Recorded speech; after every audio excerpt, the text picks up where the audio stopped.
Assalamualaikum warahmatullahi wabarakatuh.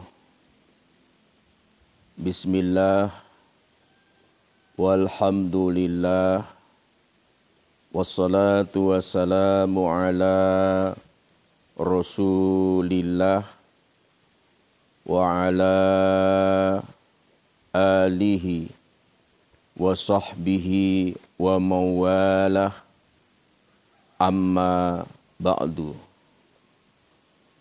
Para pemirsa, hamba-hamba Allah yang insya Allah selalu dirahmati dan diberkahi.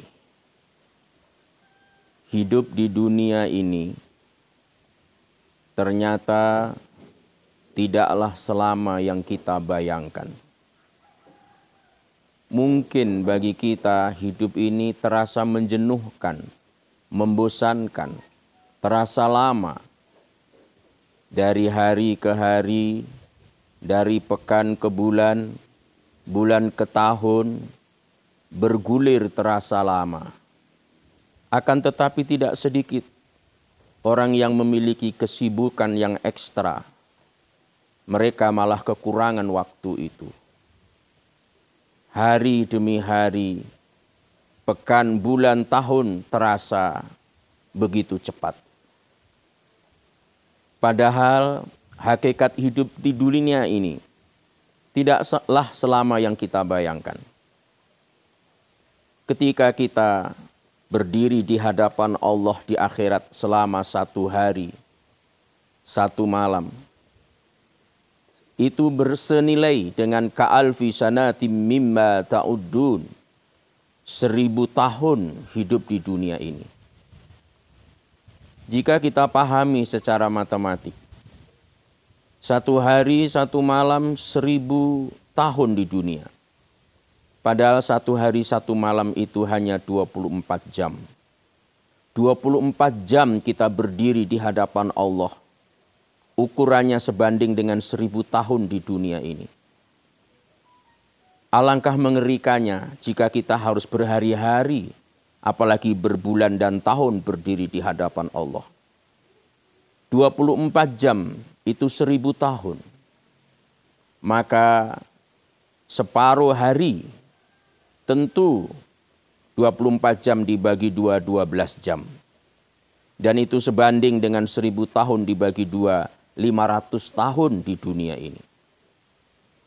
12 jam dibagi 2 tinggal 6 jam.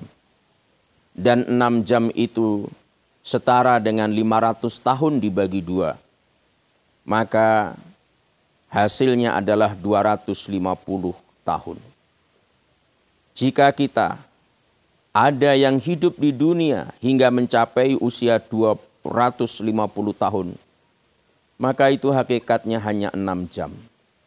Dan itu sepertinya sulit untuk kita capai. 6 jam dibagi 2 hasilnya 3 jam. Berarti 250 tahun dibagi 2 hasilnya 125 tahun. Jika kita hidup mencapai usia 125 tahun, berarti di mata Allah itu hanya 3 jam saja. Alangkah singkatnya, alangkah sebentarnya hidup di dunia ini. Dan saya yakin kita sebagai umat akhir zaman, umat Nabi Muhammad SAW, yang beliau sendiri kurang lebih usianya 63 tahun. Berarti secara matematika tidak cukup 1,5 jam. 1,5 jam itu dalam 1 persinggahan teramat kurang. Maka marilah kita menyadari betapa singkatnya kehidupan ini. Dulu kita merasa masih anak-anak dan sekarang sudah orang tua. Dan yang orang tua sudah semakin tua. Dan orang tua kita, kakek nenek kita sudah tiada dalam kehidupan dunia ini. Pantaslah Allah di dalam Quran bersumpah, wal asr, demi masa, demi waktu. Innal insana lafi khusr. Sesungguhnya manusia itu berada dalam kerugian. Kerugian disebabkan apa? Disebabkan diberi waktu yang tidak lama, yang sebentar, yang sedikit. tapi tidak digunakan sebaik-baiknya. Tapi ada sekelompok yang tidak rugi, yaitu illal ladzina amanu, mereka orang-orang yang beriman. Itulah iman, merupakan keberagaman yang paling minimalis. Iman kepada Allah Subhanahu wa taala. Bukan saja beriman, wa amilus solihah, dia melakukan amal soleh, wa tawassaw bil haqq, dan senantiasa menyampaikan kebenaran setelah dia berada dalam kebenaran itu. Wa tawassaw bis sabr, dan dia sabar. Sabar dalam beriman, sabar dalam beramal soleh, sabar dalam kebenaran dan menyampaikan kebenaran.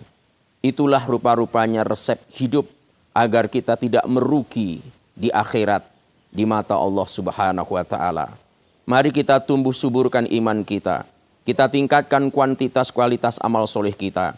Dan kita selalu istiqamah, konsisten dalam kebenaran, menyampaikan kebenaran.